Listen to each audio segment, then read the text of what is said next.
Mimi nimekuwa nikiongea mambo ya watu wetu wapande kukua pamoja. Na kuna watu ambao wanaona hiyo kama ukabila. Sio ukabila. Watu kukuja pamoja vile tumekuja hivi, hiyo sio ukabila. Ukabila ni kupendelea. Unasema huyu ni jamii yangu atapata kitu fulani kwa sababu ya jamii peke yake, sio kitu kingine. That's tribalism.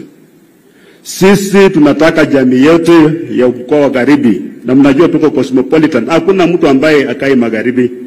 We suffer the same problems. Ndio mimi nasema tukuje tukae pamoja, tutembee pamoja, so that we are taken seriously. Nyinyi mkiendelea kukaa vile mnakaa hivi, ghafla kama ile ilifanyika jana kati ya rais na former prime minister, nyinyi watu ya Western, kama mtakaa pamoja, mweke kura zenu pamoja, mtakuwa mnaangalilia kwa view sasa.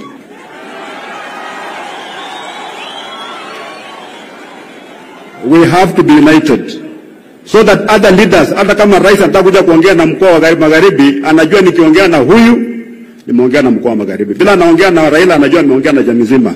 We want to be like that. So hii mambo ya kuwa disorganized lazima ikwishe. We must end it. Na watu yangu nyinyi mnajua hii dunia yetu ni cosmopolitan. Sisi tunaishi vizuri, tunaishi kwa amani, hakuna mtu anapigana na mwingine, na itakaa hivyo.